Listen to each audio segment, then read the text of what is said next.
Selamat pagi semuanya. Assalamualaikum warahmatullahi wabarakatuh. Salam sejahtera dan salam sehat selalu. Bapak-bapak dan ibu-ibu yang telah hadir, terima kasih dan kawan-kawan mahasiswa. Eh, kita akan mulai saja ya. Eh, Selamat datang di acara Sarasehan Seni Rupa di Era Teknologi Digital. Acara ini akan berlangsung dalam dua sesi. Sesi pertama berlangsung pukul 9 sampai 11, kemudian ada break sholat Jumat, dan akan dilanjutkan nanti pukul 13.30 sampai 15.30. Untuk sesi pertama, kita akan mengundang narasumber kita, telah hadir Bapak Rizky Harit Maulana. Selamat pagi, Mas Rizky. Selamat pagi, selamat pagi. Sehat, Mas. Ya. Pada sesi awal ini, kita akan mengangkat tema tentang kajian kekayaan intelektual dalam perubahan konsumsi seni dari fisik ke virtual. Untuk sesi awal ini, acara akan dipandu oleh Bapak Kaprodi kita, Bapak Dr. Willy Himawan. Pagi, Mas Willy.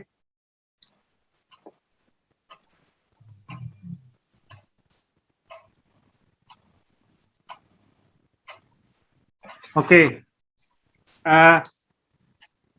Sorry, ini gangguan sedikit. Oke, sudah masuk. Baik, tanpa menunda lagi, mungkin sebelum kita mulai, langkah baiknya kita ada sambutan dulu ya. Ini dari Al Mukarrom, tuan rumah kita, Bapak Willy Himawan. Waktu dan layar saya persilakan. Baik, Mas Joshua, terima kasih banyak. Selamat pagi, Bapak dan Ibu, serta teman-teman mahasiswa. Ini cukup jelas ya suara saya ya? Karena di saya internetnya agak kacau nih, mohon maaf. Jelas. Baik, Assalamualaikum warahmatullahi wabarakatuh. Salam sejahtera untuk kita semua. Om Swastiastu. Puji syukur kehadapan Tuhan Yang Maha Esa, sehingga pada kesempatan kali ini kita semua dapat bersua dalam platform Zoom. Walau tidak dapat kita pungkiri ya, keadaan masih diliputi pandemi. Belakangan mendengar di Bali cukup gawat lah istilahnya. Semoga bangsa ini segera bisa lepas dari pandemi. Ibu dan Bapak hadirin serta rekan-rekan mahasiswa yang saya hormati, seperti yang sudah kita rasakan bersama, hari-hari belakangan ini menjadi hari-hari yang mungkin di mana jari jemari itu jauh lebih aktif dibanding hari-hari sebelumnya gitu. Tentu saja yang saya maksud adalah interaksi kita dengan layar sentuh, keyboard, mouse, dan peranti lain yang membutuhkan keaktifan jari jemari. Tanpa saya pribadi sendiri sadari, sebetulnya kata digitus yang mendasari kata digital itu memiliki arti jari jemari. Ya, walau tentu saja teknologi digital adalah teknologi digital sekarang itu adalah teknologi yang berdasarkan kehadiran angka-angka dan proses komputasi. Tapi tetap saja sepertinya keberadaan jari jemari dan digital ini menjadi suatu yang terasa pas. Itu sekedar intermezzo. Kehadiran teknologi digital dalam seni rupa tentu saja bukanlah hal yang baru. Di seni rupa ITB sendiri, praktek digital ini sudah cukup lama dan secara resmi jalur minat intermedia hadir melalui studio intermedia sejak 13 tahun lalu. Bahkan kalau pemanfaatan digital dalam seni rupa dunia bahkan sudah dimulai sejak beberapa puluhan tahun lalu. Namun tentu saja keberadaan teknologi digital masa kini sangat berbeda dengan di masa-masa sebelumnya. Kemajuan teknologi digital sangat pesat, pemrosesan data-data sudah sangat jauh dari sekedar hitungan dengan jari itu tadi. Bahkan generasi-generasi sekarang bisa digolongkan pada generasi yang sudah disebut digital native, jadi udah penduduk dari lahir udah dalam penduduk digital gitu. Kalau menyebut juga, Jepang sendiri sudah menyatakan diri masuk ke dalam dunia 5.0. Jadi bukan 4.0 lagi sejak 2019 lalu. Pengaruhnya terhadap dunia seni rupa tentu saja ada, dari sekedar penggunaan teknologi digital ya menjadi bantuan, hingga menjadi medium karya seni rupa itu sendiri. Misalkan dalam keberadaan karya-karya digital imaging hingga yang sedang tren sekarang itu NFT art. Dunia digital saat ini tentu penuh dengan peluang-peluang, tapi juga penuh dengan tantangan, terutama untuk praktek kesenirupaan. Sarasehan kali ini diharapkan mampu menjadi awalan untuk memberikan gambaran peluang serta tantangan dari dunia digital masa kini bagi seni rupa khususnya. Kami mengucapkan terima kasih kepada Bapak Rizky Harit Maulana, Bapak Nus Salomo, serta Ibu Windy Salomo nanti sebagai narasumber di acara Sarasehan kali ini. Selain itu, Sarasehan ini diharapkan dapat menjadi awalan juga untuk mendekatkan berbagai pihak, lembaga maupun profesional dengan kampus. Tentunya agar dapat meningkatkan pembelajaran yang di masa mendatang yang bersifat lebih multidisiplin, dan kemudian kegiatan-kegiatan lainnya seperti program Merdeka Belajar Kampus Merdeka. Akhir kata, kami juga atas nama panitia yang diketuai oleh Bapak Rizky Ahmad Jailani mengucapkan selamat berdiskusi. Semoga Sarasehan kali ini dapat memberikan manfaat yang baik. Dan apabila ada kekurangan dalam penyampaian dan sebagainya, mohon kiranya dapat dimaafkan. Wassalamualaikum warahmatullahi wabarakatuh. Salam sejahtera. Om Santi Santi Santi Om. Waalaikumsalam. Terima kasih Pak Willy. Mungkin kita langsung saja ya Pak Willy ya, karena mengingat waktu juga. Mungkin di sini telah hadir, saya akan menyapa dulu. Ada Pak Wayan Sriguaparta dari Seberang, telah hadir juga. Ada beberapa kawan-kawan yang lain juga telah hadir. Mungkin kita langsung mulai saja untuk sesi pertama. Yang akan menjadi pembicara adalah Pak Rizky Harit Maulana dan akan dimoderatori oleh Bapak Willy Himawan. Waktu dan layar saya persilakan untuk Pak Willy. Oke, Mas Joshua, terima kasih lagi. Jadi biar agak beda gitu dari sambutan tadi, saya memberikan background berbeda gitu ya. Ya sebetulnya jika boleh dikatakan karena saya manggilnya nanti Mas Rizky ya. Boleh. Mas Rizky ini adalah sebetulnya teman seangkatan saya dulu kuliah, jadi sekalian saja gitu. Saya ditugasi untuk memandu Mas Rizky gitu dalam presentasinya nanti. Tapi sebelum Mas Rizky nanti memaparkan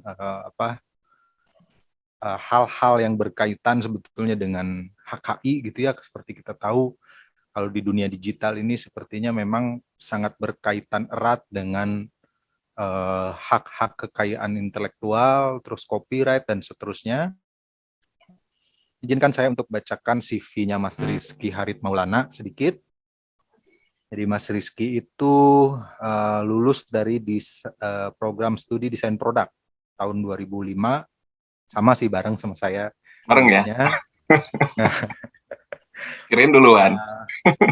Bareng kita Mas.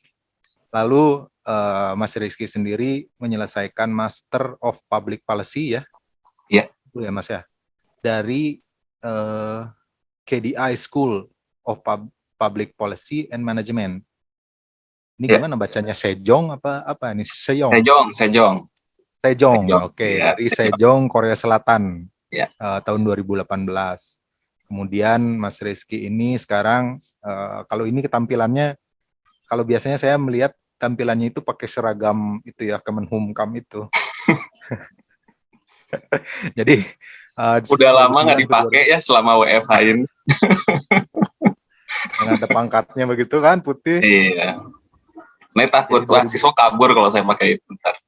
Ah, jadi 2009 sampai 2014 Mas Rizky itu menjadi pelaksana penganalisis permohonan desain industri. Lalu 2014 sampai 2018 menjadi pemeriksa desain industri ya, ahli pertama. Nah, sekarang sudah jadi ahli muda ya, Mas Iya. Rizky ya. Iya. Nah, lalu sebelum bergabung dengan Ditjen apa sih namanya Mas Rizky? Direktorat Jenderal Kekayaan Intelektual. DJKI aja singkatnya sih. DJKI, bukan DKI ya. Bukan. Nah, sebelum gabung di DJKI, Mas Rizky ini menjadi desainer produk di PT Hartono Istana. Ini kalau yang belanja online mesti tahu lah Hartono ya. Bukan yang itu. Bukan yang itu ya. Sorry. Itu Polytron. Oke, jadi ini tuh produk dalam negeri ya, Polytron ya. Betul. Selain itu, Mas Rizky juga memperoleh banyak pelatihan desain, terutama desain industri dan kekayaan intelektual, seperti misalnya dari WIPO ya. WIPO ini organisasi global ya, Mas Rizky ya, Iya. di bidang kekayaan intelektual ya. Iya. Banyak sekali pelatihan-pelatihan yang diikuti, yang berkaitan dengan copyright, kemudian HKI. Lalu Mas Rizky sendiri juga menjadi narasumber di berbagai forum ya, seperti misalnya IFCC 2021, terus kemudian BIMTEK dalam hal HKI ya, terus kemudian banyak juga kegiatan sebagai narasumber di wilayah UMKM, dan kemudian ada ini bukan di Indonesia saja, tapi di wilayah Asia Pasifik, Afrika, terus kemudian ASEAN terutama. Yeah. Baik, ini kalau dibacakan ini cukup panjang sih. Saya baru tahu juga bahwa teman saya ini CV-nya panjang begini. Baik, untuk mengefisienkan waktu, sebetulnya saya persilahkan Mas Rizky untuk ya memaparkan lah gitu apa yang ingin Mas Rizky sampaikan, terutama tentang HKI. Silakan Mas Rizky. Terima kasih Bapak atau Mas Moderator. Yang saya hormati Pak Rizky, mohon izin Pak untuk menyampaikan apa yang sudah diamanatkan. Assalamualaikum warahmatullahi wabarakatuh. Salam sejahtera bagi kita semua. Om Swastiastu, Namo Buddhaya, salam kebajikan. Mudah-mudahan semuanya sehat-sehat ya. Jadi, saya senang sekali bisa hadir di sini, walaupun masih dalam suasana COVID, jadi harus virtual ya. Padahal kalau saya bisa balik lagi ke kampus, Pak, saya senang banget nih kayaknya. Ini kayaknya kalau fisik berarti di ruang seminar ya, atau gimana nih? Sepertinya di ruang seminar. Ruang seminar ya. Wah, saya lihat fotonya terakhir karena pernah ada teman juga, bukan teman, mahasiswa FSKD gitu ya, yang magang terus kasih tahu foto ruang seminar ini. Wah, kayaknya beda banget sama zaman dulu. Iya, ya, baik. Seperti yang tadi disampaikan, yang akan saya sampaikan pada kesempatan kali ini, nah, mungkin saya harus share screen dulu kali ya. Share screen dulu. Enggak, Kang. Oh, enggak. Tapi nggak bisa ini. Harus host katanya. Mas Joshua, bisa minta tolong? Boleh. Ke saya saja coba.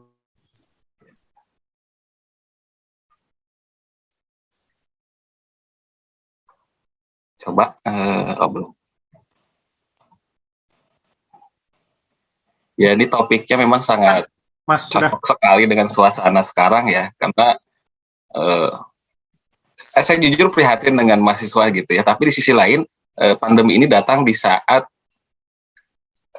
infrastruktur yang terkait komunikasi itu sangat mendukung gitu. Jadi saya nggak bilang bahwa pandemi ini datang di saat yang tepat ya, tapi kalau itu terjadi pada zaman saya sama Willy kuliah gitu, wah itu repot banget. Tapi teman-teman mahasiswa ini kan sekarang walaupun harus belajar dari rumah, tapi kondisinya Gojek, Grab ada gitu ya, streaming like di harga sudah mencapai harga keekonomian lah, Netflix dan segala macam gitu ya.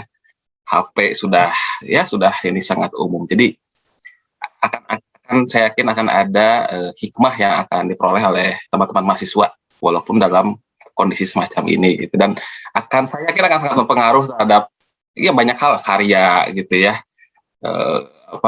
jenis pekerjaan, konsumsi, lifestyle dan seterusnya gitu. Jadi saya yakin akan ada manfaatnya lah. Baik, saya share screen aja. Sebentar.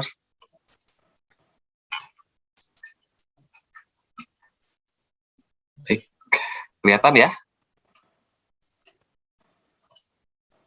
Oke Mas, lanjut. Siap. Baik. Jadi saya judul dari paparan saya, kreasi dan konsumsi seni dan desain di era digital dalam perspektif kekayaan intelektual. Tapi sebelumnya saya sebelum ke materi yang terkait dengan ya era digital ini, saya ingin menyamakan dulu persepsi ya dengan teman-teman di sini gitu.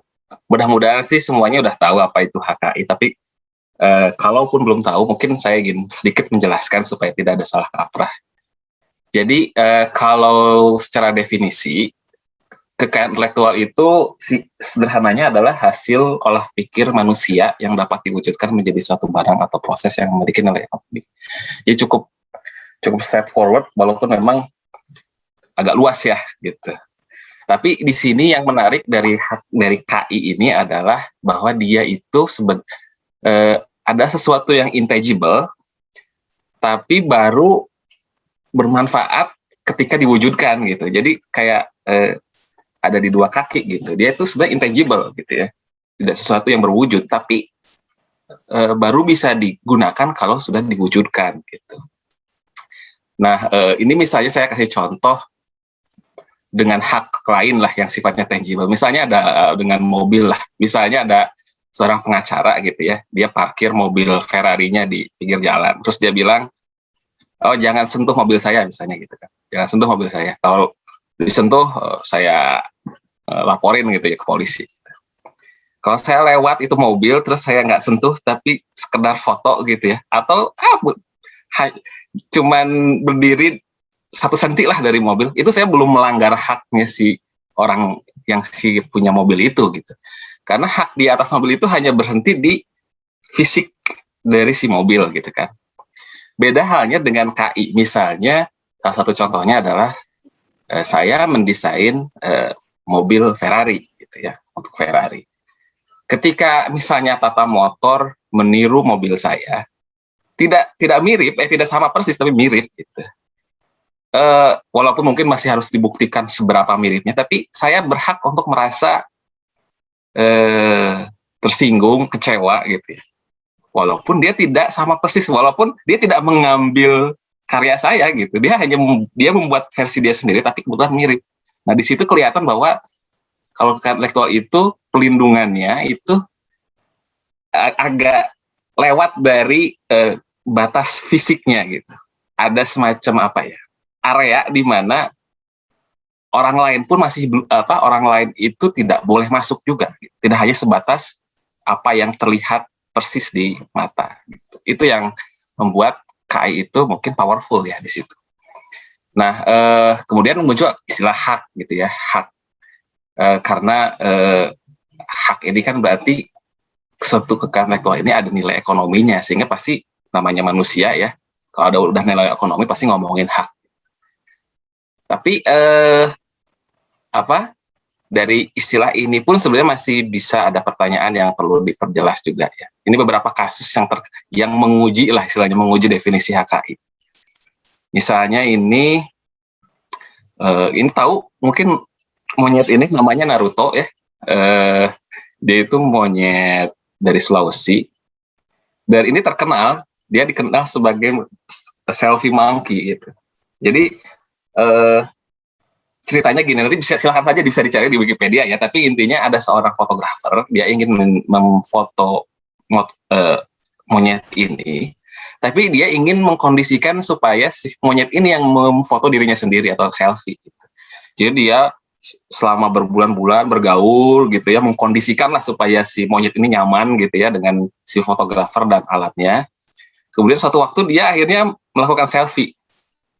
Nah, setelah ini selesai gitu ya, si fotografer balik lagi ke negaranya, ke Inggris. Foto ini dipakai oleh satu situs atau satu publikasi lah, koran, kalau nggak salah Daily Mail. Nah, karena memang menarik kan gitu. Nah, di saat yang sama, atau maksudnya beberapa waktu kemudian, Wikipedia atau Wikimedia ya, ini menggunakan foto ini tanpa izin si fotografer. Gitu ya, si fotografernya tidak terima, kan ini punya saya gitu ya, kok izin dulu lah kalau mau pakai gitu ya, walaupun itu Wikipedia atau apa, dia pikir izin aja dulu gitu. Kata Wikipedianya bilang, loh ini kan selfie monkey, yang ngambil foto kan monyetnya gitu, itu berarti bukan milik kamu dong gitu, itu milik monyetnya. Nah, ini kan menjadi pertanyaan, apakah monyet bisa memiliki HKI gitu ya, atau apakah si fotografer yang sudah mengkondisikan situasi semacam itu sehingga si monyet melakukan selfie berhak atas HKI apa enggak gitu. Ini sebenarnya kasusnya masih berjalan, tapi kalau nggak salah terakhir itu memang akhirnya foto ini tidak bertuan atau public domain gitu, karena memang dianggap ini yang mengambil foto adalah si monyetnya, sedangkan monyet tidak merupakan subjek perlindungan kekayaan intelektual. Sementara ini sih konsep KI di negeri manapun masih menganggap bahwa HKI itu hanya diberikan oleh kepada manusia. Gitu ya. Tapi ini adalah salah satu contoh kasus yang menarik dan saya pikir cukup menggelitik gitu ya. Lalu kemudian tadi bilang bahwa HKI ini terkait dengan barang atau proses. Kalau rumus gimana? Kalau rumus, misalnya ini rumus relativitas Einstein gitu. Rumus ternyata tidak, karena mungkin ya, ini salah menurut saya, kalau barang atau proses itu kan diciptakan ya, dibuat gitu. Rumus itu dianggap bukan dibuat, terciptakan, tapi ditemukan. Jadi seperti fosil. Fenomena itu, rumus itu sebenarnya udah ada di dunia ini gitu. Hanya manusialah yang menangkap fenomena itu menjadi angka. Jadi ini juga menarik ya gitu ya. Bahwa rumus itu ternyata bukan bagian dari HKI, padahal dia kan proses kreatif lah, ada lah kali ya, apalagi ini ngomong Einstein gitu ya, yang terkenal dengan itu namanya kreativitasnya. Lalu yang terakhir ini terkait nilai ekonomi gitu, ini mungkin menimbulkan pertanyaan lain, misalnya apakah sesuatu yang tidak memiliki nilai ekonomi itu ada hakinya apa enggak. Ini kalau lihat dari barangnya, ini kan useless design ya gitu, salah satu desain yang sebenarnya tidak bermanfaat. Tapi memang dalam hal ini nilai ekonomi itu dipersepsikannya lebih longgar lah. Dalam artian kan sesuatu yang tidak berguna bagi satu orang bisa juga berguna bagi orang lain. Mungkin secara utility ini tidak berguna, tapi secara estetis tampilan mungkin berguna. Mungkin bisa jadi hiasan atau apa kan. Jadi itu kira-kira ya, kalau misalnya ada pertanyaan terkait definisi HKI. Selanjutnya, ada jenis pelindungan HKI. Nah, ini saya yakin sih sudah pada tahu ya, cuman ada yang mau jawab nggak ini apa? Atau ini Mas moderator tahu nggak kira-kira ini apa, ini paten atau itu merek gitu? Wah, bingung Mas Rizky, jelasin aja langsung dong. Oke, jadi kalau yang jelas kalau yang sebelah kuadran kiri atas itu hak cipta. Sebenarnya contoh cipta itu banyak, tapi sederhananya adalah hak cipta itu melindungi ciptaan seni dan literatur sebenarnya. Itu sederhananya gitu. Tapi kan nanti berkembang ya, ada juga sinematografi, koreografi, ada juga applied arts dan seterusnya. Tapi basically sebenarnya yang hot lah kalau kita ngomong perlindungan hak cipta tuh biasanya ya seni rupa gitu ya, seni visual, terus buku, baik itu buku biasa novel atau misalnya karya tulis ilmiah dan seterusnya, dan juga musik gitu ya, musik. Ini musik mungkin yang paling populer di antara ciptaan lain karena dia ngomongin royalti, kemudian pemanfaatannya juga sangat luas gitu. Lalu kemudian sebelahnya ini merek, ya, logo Apple itu merek, logo Gojek dan tulisan Gojek itu merek. Terus ini ada bir ya, ini adalah merek paling tua yang masih dipelihara oleh pemohonnya gitu, yang masih istilahnya diperpanjang terus ya. Bil apa itu? Bil Pilsner dari Cekoslovakia kalau nggak salah. Kemudian di bawahnya ini paten gitu ya. Tadi sorry, kalau ngomongin merek tadi ini kan ini jadi ngomongin soal daya pembeda suatu barang yang diperdagangkan ya, atau barang atau jasa yang diperdagangkan. Itu kuncinya sih. Kemudian di bawahnya ini paten. Kalau paten ini ngomongin invensi di bidang teknologi. Contohnya misalnya ini Bluetooth ya. Kemudian yang paling populer tuh Bohlam gitu, terkenal ya, Edison ya. Lalu ada juga Google. Nah, ini Google ini juga ternyata contoh paten ya, karena algoritma yang dia gunakan untuk meranking situs gitu ya, meranking situs yang dia collect di Google Search itu ternyata ada algoritmanya dan itu dilindungi secara paten. Itu. Jadi berbeda ya, kalau itu Bohlam sama Bluetooth itu kan terkait dengan benda fisik ya. Kalau Google ini algoritma gitu. Jadi tidak berupa barang tapi berupa proses. Lalu yang terakhir ini desain industri. Itu ya ini domainnya desain produk lah ya gitu. Alamater saya gitu. Jadi ada kursi, ada komputer segala macam. Nah, jadi 4 itu adalah permohonan yang paling populer lah istilahnya di DJKI, di tempat saya bekerja. Diajukan permohonannya. Hak cipta, paten, merek, desain industri. Lalu mungkin sedikit lah ulasan mengenai apa yang saya kerjakan. Jadi saya itu kan pemeriksa, kerennya examiner gitu. Ini Albert Einstein itu salah satu dulunya juga pemeriksa sama kayak saya. Lalu apa yang kami kerjakan gitu, dan mungkin perlu tahu karena tadi di antara 4 itu memang ada 3 permohonan yaitu hak cipta, merek, paten, dan desain itu harus diperiksa. Kenapa harus diperiksa? Karena yang kita berikan adalah suatu hak yang harus dipastikan tidak melanggar hak orang lain gitu. Jadi dibandingkan dengan apa yang sudah ada sebelumnya, mirip atau tidak mirip gitu ya, atau melanggar kesusilaan atau melanggar aturan-aturan lain. Jadi itulah pekerjaan examiner. Untuk hak cipta tidak diperiksa atau tidak seperti diperiksa seperti paten atau desain sih, tapi ada juga verifikator. Di list partisipan saya lihat ada salah satu saya kaget juga ada salah satu verifikator hak cipta nih, Mas Rio. Apa kabar Mas Rio? Kira-kira seperti itu. Jadi kalau misalnya ini berminat silahkan ya, nanti cek di lowongan PNS gitu.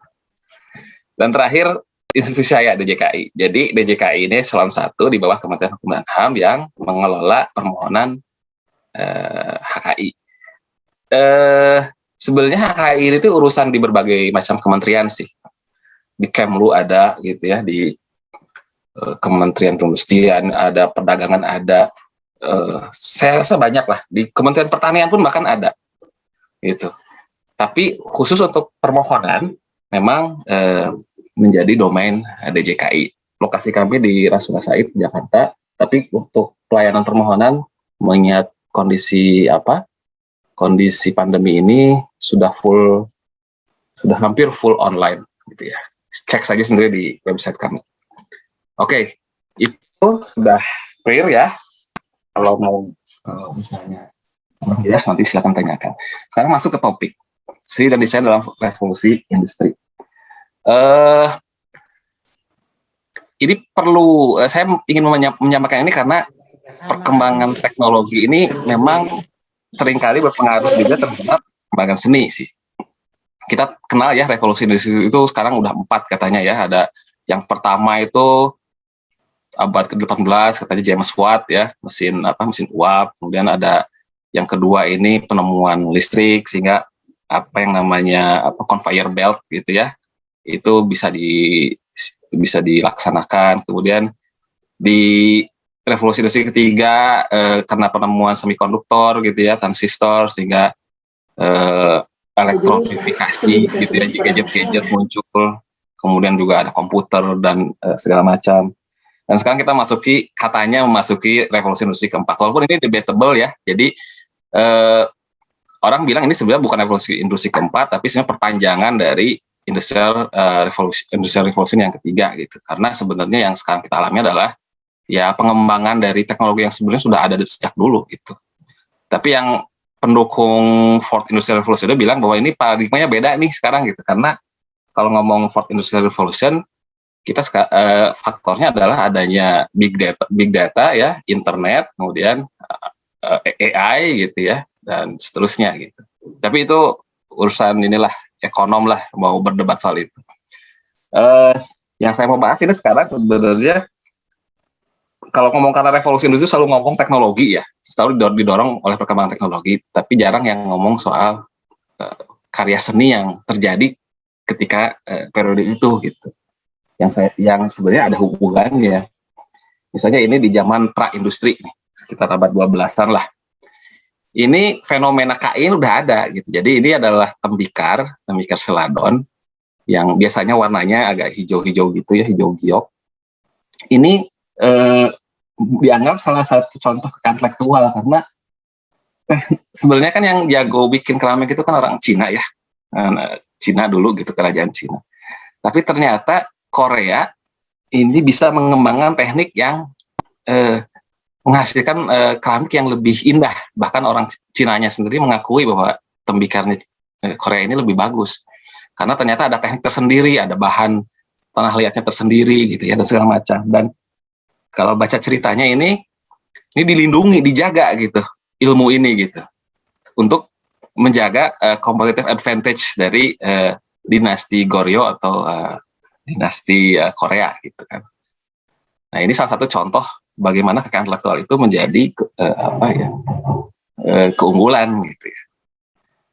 Kemudian kita masuk ke periode tadi revolusi industri 1 ya. Ini zamannya inventor, semua orang jadi inventor gitu. Politisi, kalau kita baca orang-orang politisi, seniman itu pasti ada sesuatu yang dia temukan juga gitu. Benjamin Franklin gitu kan, presiden ya kalau nggak salah, itu kan inventor juga gitu ya. Thomas Jefferson inventor juga, gitu. Seniman-seniman inventor. Termasuk ini adalah William Hogarth, dia adalah seniman grafis. Dan dia yang mendorong munculnya undang-undang hak cipta untuk ukiran. Jadi sebelumnya sebenarnya udah ada undang-undang hak cipta, tapi cuma untuk penulis gitu ya. Jadi ini dikenal sebagai undang-undang hak cipta pertama di dunia, Statuta Anne itu. Nah dialah yang mendorong undang-undang hak cipta untuk ukiran, karena sebelum ada undang-undang itu tukang cetak itu nggak mau membayar hasil jerih payahnya William Hogarth gitu, nggak mau bayar mahal, jadi ditiru aja gitu. Nah dengan adanya undang-undang ini William Hogarth bisa menikmati keamanan finansial gitu, dan terus bisa bekerja sebagai seniman gitu. Nah selanjutnya ini periode modernisme, ini sekitar awal tahun 1900. Ini yang terkenal adalah modernisme Denmark ya. Contohnya adalah produk lampu karya Paul Henningsen yang terkenal misalnya mengikuti paradigma form follow function. Nah ini dari sisi KI yang menarik adalah, jadi perlindungan desain itu sebenarnya baru, baru dibanding hak cipta dan paten. Hak cipta dan paten itu dulu banget, kalau desain itu sebenarnya baru-baru ini. Nah dulu itu kan hak cipta ini dianggap pelindungan ada terhadap sesuatu yang ornamental, jadi desain lampu ini dianggap bukan bagian dari hak cipta, tapi juga dianggap bukan paten karena dianggap fungsinya memang tidak ada yang baru gitu. Nah ini yang membuat desain lampu ini berada di tengah-tengah hak cipta dan paten dan tidak terlindungi oleh kedua-duanya gitu. Nah namun berkat dorongan dari Paul Henningsen dan rekan-rekan desainer muda Denmark, akhirnya lahirlah undang-undang hak cipta yang menyebutkan secara spesifik bahwa desain adalah seni terapan yang bisa dilindungi. Jadi desain itu bukan ornamental saja, tapi juga sesuatu yang melibatkan tampilan luar gitu. Setelah itu lalu masuk ke konsumerisme tahun 1600. Ini era di mana era iklan lah gitu ya, sampai sekarang bahkan. Jadi apa yang sudah dimulai dari tahun setelah dimulai tadi di zamannya modernisme, kemudian setelah Perang Dunia Kedua berakhir, Amerika kemudian melejit jadi superpower gitu ya, semua jadi mass product gitu. Nah, yang paling bisa mencerminkan ini kan botol Coca-Cola ya, karena paling dikenal lah. Ini adalah produk botol Coca-Cola itu produk yang paling dikenal oleh orang gitu. Tapi awal ceritanya dari botol Coca itu menarik. Jadi awalnya itu karena botol minuman itu kan yang jual supplier. Kemudian supplier itu bebas aja ngejual ke siapa aja. Jadi konsumen bingung gitu. Kemarin botol A saya minum rasanya begini, tapi kenapa besoknya beda lagi gitu. Jadi nggak eksklusif si botolnya. Dan juga ada persoalan merek. Jadi Coca-Cola itu kan awalnya itu namanya dari daun coca gitu ya, sama biji cola, jadi Coca-Cola gitu. Tapi kesini kan kokain ilegal ya, nggak boleh dipakai lagi gitu. Kemudian mereka juga udah nggak pakai lagi biji cola juga gitu. Akhirnya nama Coca-Cola itu sebenarnya hanya nama aja. Nah, ini dianggap kok tidak mencerminkan, mereknya kok tidak mencerminkan ingredientnya gitu. Ini dianggap menipu konsumen gitu, sehingga Coca-Cola berpikir untuk melakukan diversifikasi di botolnya. Dan akhirnya mereka mendesain botol ini berdasarkan buah kakao gitu. Karena namanya mirip dengan Coca, dan memang kakao itu kan ada kafeinnya juga, jadi samalah kayak kokain gitu, kira-kira seperti itu. Jadi ini sebenarnya inspirasinya itu buah kakao gitu. Nah, ini popularitas botol Coca-Cola ini juga menarik ditinjau dari segi merek, karena ini menunjukkan bahwa desain itu kalau sudah dipelihara di maintain gitu ya, ini bisa jadi merek gitu.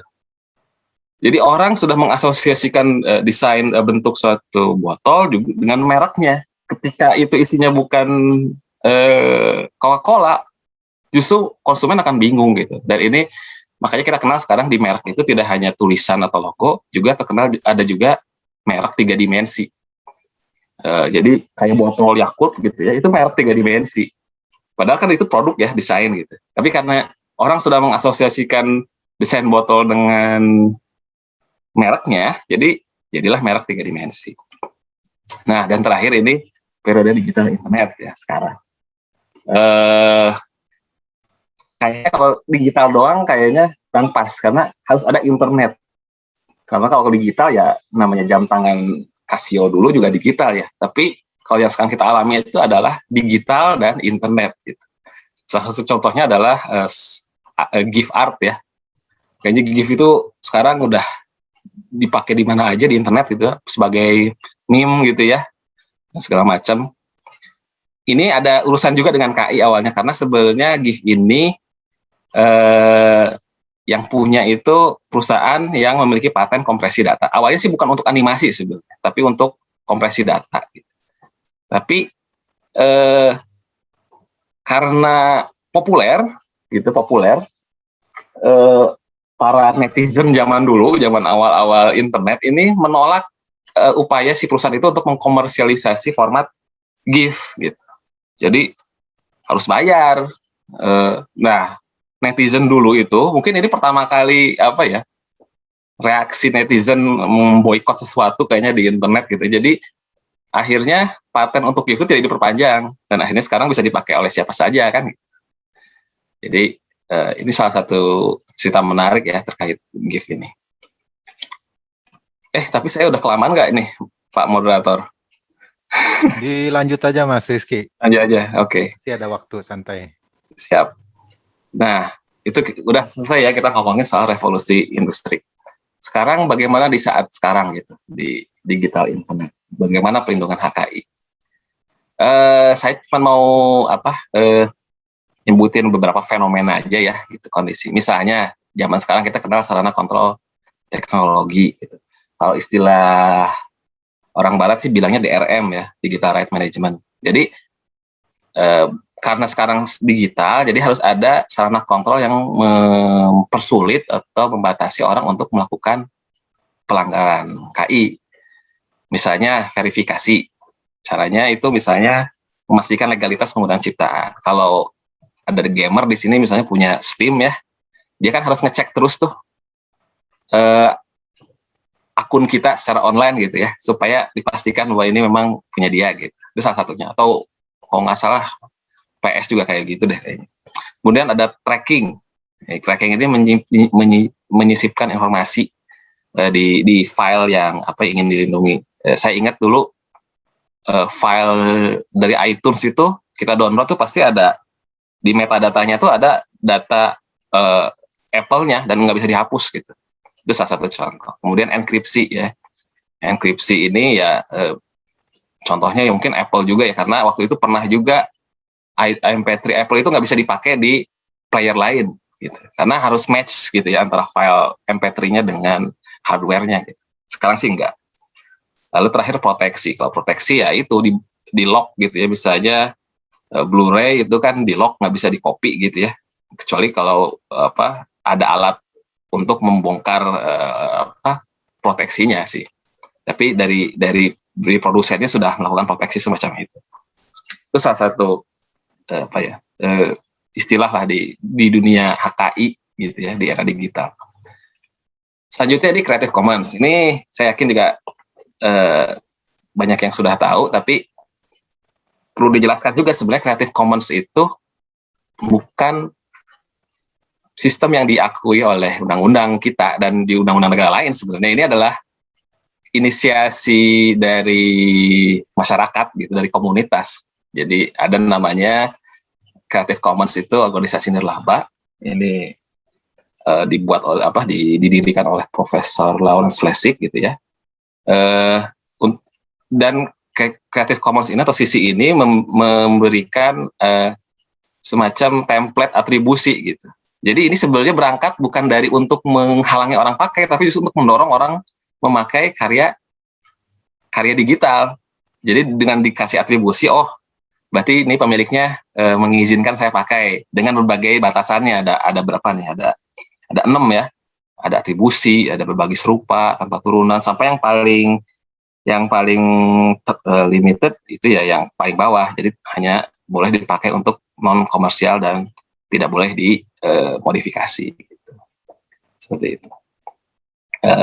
Ini sering kita lihat kan di YouTube juga sering disebut gitu. Nah, ini tren lain. Saya juga baru ngeh beberapa bulan terakhir ini bahwa sekarang ini marketplace itu punya mekanisme pelindungan KI tersendiri gitu ya.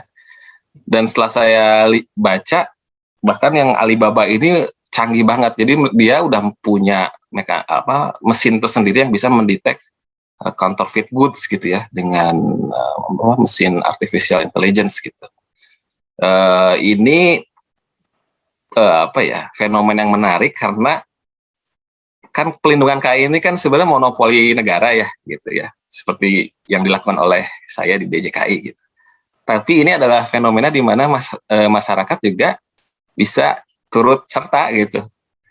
Nah, ini menarik untuk dilihat ke depannya seperti apa gitu. Apakah bisa misalnya pemberian haki diberikan oleh swasta gitu. Nah, ini perlu diamati gitu ya. Dan ini mungkin yang lagi populer tadi seperti yang sampaikan Mas Willy tadi soal blockchain. Saya sendiri nggak ngerti lah ya. Saya kalau mau ngomong jujur nggak ngerti. Tapi setelah saya baca-baca, saya sedikit ada bayangan bahwa blockchain ini sebenarnya agak mirip dengan BitTorrent gitu. Jadi berbagai komputer di seluruh dunia berkolaborasi untuk menjaga suatu data gitu. Kalau di BitTorrent kan gotong royong lah untuk mendownload. Tapi kalau blockchain ini saya melihatnya gotong royong menyimpan informasi sehingga tidak bisa dimodifikasi oleh siapapun gitu. Karena dia nyambung gitu, direkam oleh seluruh server itu gitu. Nah, dari sisi KI ada beberapa aplikasi yang kayaknya bisa menarik gitu. Karena dengan aplikasi ini misalnya kita bisa menelusuri bukti kepemilikannya gitu. Jadi karena informasi itu kan nggak akan bisa diedit gitu. Kalau file itu kan masih bisa diedit ya metadatanya ya.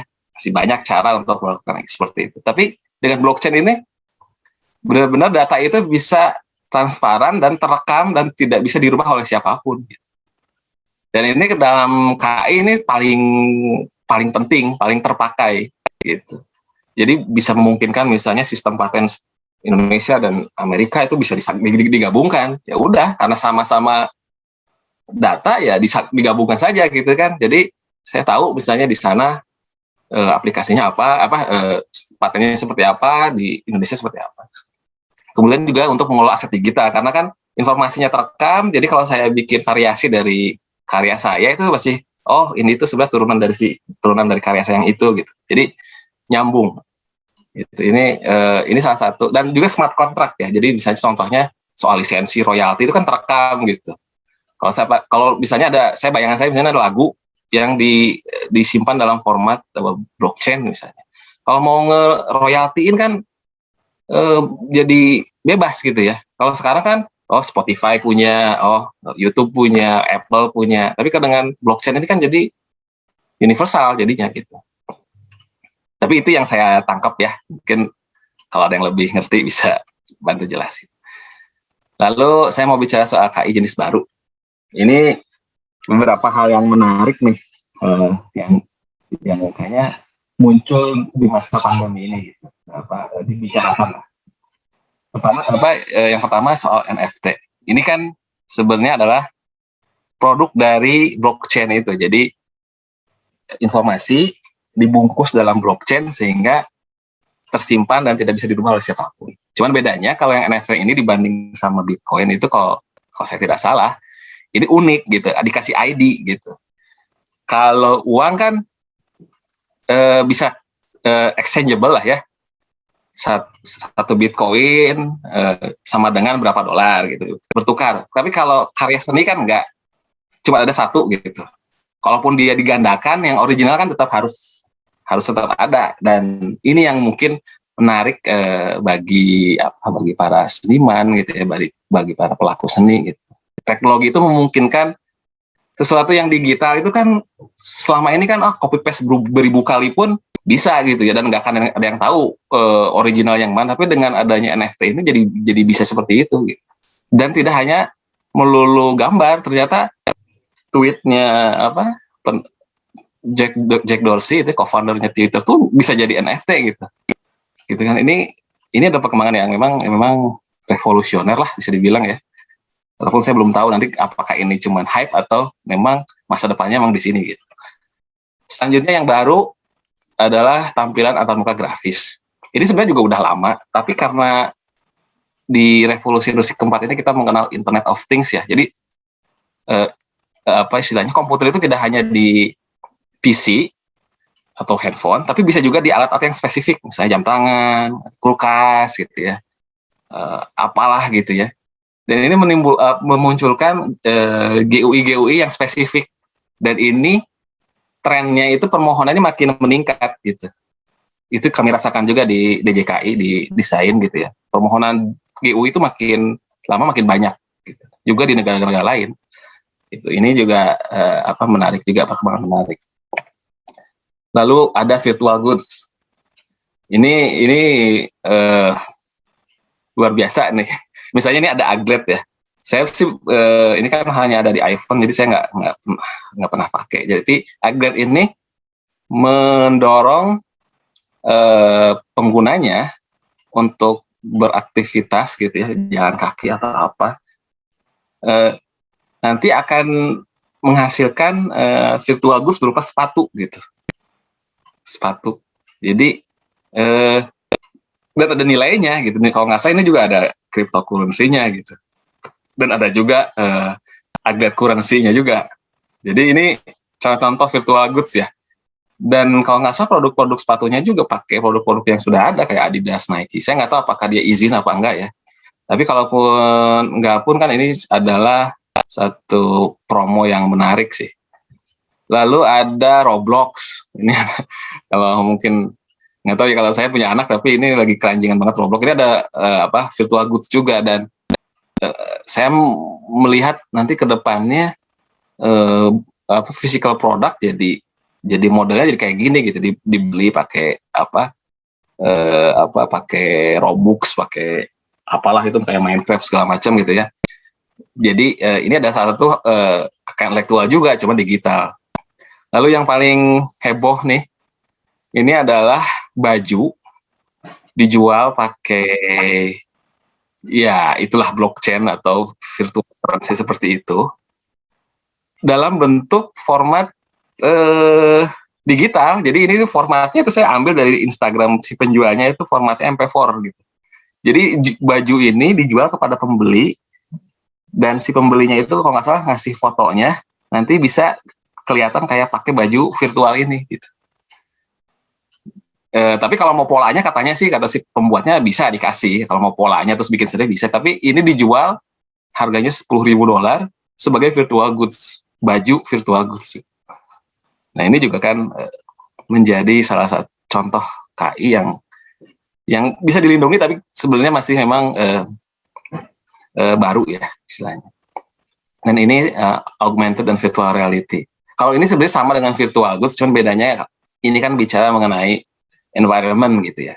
Dan ini isu KI-nya mungkin lebih ke bagaimana misalnya ada barang-barang real ditaruh di augmented atau virtual reality ini. Apakah misalnya melanggar jika misalnya barang-barang yang dipakai itu barang-barang yang memang sudah ada pemilik KI-nya gitu. Tapi pada dasarnya ini sama dengan virtual goods. Ini mungkin terakhir ya, segmen terakhir, isu KI dalam kreasi dan konsumsi media di era digital dan internet. Nah, yang pertama soal AI, artificial intelligence. Ini pertanyaan yang juga menurut saya agak sama dengan kasus Naruto ya. Apakah AI bisa menjadi pemilik hak cipta gitu? Ini contohnya adalah lukisan ya, judulnya Portrait of Edmond de Bellamy. Sudah dijual juga kalau nggak salah. Ini dibuat oleh AI gitu. Tapi AI ini kan diprogram oleh orang gitu ya, oleh sekelompok orang gitu. Nah itu pertanyaannya, apakah yang memiliki karya seninya ini adalah si AI-nya atau si programmernya itu gitu. Jadi atau pertanyaan yang lebih mendasarnya sebenarnya yang disebut pencipta itu yang megang toolsnya, yang megang penanya, yang megang kuasnya, atau yang punya visinya gitu, yang punya ide awalnya gitu. Ini silahkan menjadi diskusi kita ya gitu. Kemudian isu kedua ini soal resale right. Resale right ini sebenarnya sudah diatur oleh Berne Convention. Jadi undang-undang hak cipta di seluruh dunia itu sebenarnya mengacu pada Berne Convention, konvensi Berne, bahwa namanya suatu karya seni itu bisa misalnya dijual kembali dan si pemilik awalnya masih mendapatkan keuntungan dari karya seni itu gitu. Tapi untuk visual artis kayaknya memang tidak populer gitu. Kalau musik kan ada streaming ya, di streaming berapa kali, nanti Spotify ngasih berapa sen atau berapa dolar gitu ya. Kalau kita ngomong buku ada royalti gitu ya. Tapi kalau visual artis kayaknya agak jarang ya, agak jarang. Gitu. Saya tidak mendengar. Jadi memang ada dorongan untuk memasukkan hal-hal terkait resale right di undang-undang hak cipta gitu. Tapi itu pun sudah sulit, ditambah kalau resale right untuk karya digital yang mengendalikannya gimana gitu. Kita tahu bahwa karya digital saya dipakai oleh ini, terus bagaimana dia melakukan pembayaran ke saya itu bagaimana. Nah ini adalah salah satu yang isu yang menarik untuk dibahas. Dan terakhir, teknologi cetak 3 dimensi ini terkait dengan desain industri ya, pelindungan desain industri. Jadi gini, pertanyaannya adalah, oke lah, kalau namanya kita membuat sesuatu dengan desain milik orang lain itu melanggar lah, itu sederhana aja sih sebenarnya. Tapi kan desain ini itu kan menggunakan file STL, stereolitografi. Apakah file itu dilindungi di paten, di hak cipta, atau di desain? gitu. Selama ini sih namanya file itu dianggap hak cipta karena program. Tapi ini kan file produk gitu. Harusnya desain dong. Tapi ada yang bilang, tapi kan ini digunakan untuk proses pembuatan barang, harusnya paten. Ini belum jelas nih mau dilindungi di mana sebenarnya si stereolitografi itu gitu. Dan isu yang pertanyaan keduanya adalah kalau misalnya saya membuat STL desain yang sudah ada, misalnya desain apa ya? Ya desain botol Coca-Cola lah. Saya bikin STL desain botol Coca-Cola. Atau saya mendistribusikan. Itu melanggar nggak? Itu kan si file itu belum memiliki kegunaan kan, baru saya buat filenya. Tapi ketika misalnya itu saya buat, saya distribusikan, apakah saya dianggap melanggar haknya atau tidak? Nah, ini pertanyaan yang belum terjawab juga sih. Tapi ya ini menarik. Buat saya ini salah satu fenomena yang perlu diantisipasi karena kayaknya printer 3D ini makin populer ya gitu. Jadi harus juga difikirkan. Itu aja sih kayaknya. Terima kasih. Mungkin kalau yang dari yang saya paparkan sebenarnya ini ya cuman fenomena ya, cuman kayak potongan-potongan informasi. Jadi tidak ada kesimpulan, cuman kalau boleh saya kasih kata penutup, mungkin intinya sih perkembangan teknologi itu kayaknya sudah semakin cepat ya. Jadi kayaknya sudah mau tidak mau itu seni dan teknologi itu harus berkolaborasi, entah dalam proses kreasinya, distribusi atau proses konsumsi gitu. Dan FSR itu strategis banget karena kita itu berada dalam lingkungan saintis gitu dan teknokrat gitu ya. Jadi dalam situasi seperti ini menurut saya FSRD ITB ini perannya sangat strategis. Dan juga kalau kita lihat tadi soal revolusi industri, biasanya kan teknologi mempengaruhi seni gitu ya di industri 1, 2, dan 3. Nah di 4 ini bisa jadi sebenarnya adopsi teknologi dipengaruhi oleh seni gitu. Karena sekarang kita ngomongnya bukan lagi ngomong ini ya, ngomong proses produksi, ngomongnya entertainment gitu ya, media, streaming, semuanya tuh kayaknya media consumption semua gitu. Udah lagi nggak ngomong soal pabrik gitu ya berarti ya. Nah ini menurut saya bisa menjadi mungkin perhatian dan juga kesempatan buat kita ya dari desain dan dari seni rupa dan desain. Itu aja, Mas Moderator, terima kasih. Oke, Mas Rizky, terima kasih banyak paparannya. Jumat biasanya nyantai lah gitu olahraga. Ini tuh diajak olahraga otak gitu ya. Oke, Dulu ya, mungkin apa ya? Tadi sudah disimpulkan juga sama Mas Rizky ya. Sorry, Om Rizky bisa minta tolong itu share screen-nya di ini. Nah, jadi kita bisa melihat Mas Rizky gitu. Ya, jadi dari awal juga ada persoalan tentang ya mungkin kita juga masih gamang ya istilah-istilah dan seterusnya gitu. Padahal kita ini sudah berpijak di wilayah digital saat ini gitu ya. Digital itu udah di kaki kita lah gitu. Bisa dikatakan demikian. Jadi pertama soal hak cipta dan paten ya. Beda lah gitu, bisa dikatakan hak cipta itu lebih umum, terus kemudian paten itu yang mengandung teknikal gitu ya, Mas Rizky ya? Iya. Jadi lebih ke paten tuh lebih ribet gitu ya, karena ada urusan teknikalnya gitu ya untuk menciptakan sesuatu ya. Terus lalu Mas Rizky juga tadi menjelaskan tentang pertumbuhan industri ya. Jadi teknologi itu dekat banget dengan industri ya, bisa dikatakan satu apa ya, sejalan lah gitu antara teknologi dan industri gitu ya, dari industri 1.0, 2.0, 3.0 sehingga sekarang 4.0 yang berbasis digital dan internet gitu ya. Dan Jepang udah duluan lagi gitu, 2019 udah bilang mereka tuh udah masuk ke 5.0 gitu, yang bisa di googling aja lah gitu. Terus kemudian ada kelindan banyak ya antara istilah-istilah gitu, ada Creative Commons, terus kemudian license dan semuanya yang sebetulnya apa ya, wilayahnya itu adalah gimana sih sebetulnya untuk menyatakan satu karya itu milik someone atau kelompok orang gitu ya. Di awal tadi Mas Rizky menyampaikan kalau misalnya monyet ambil selfie itu karyanya monyet atau gimana gitu ya.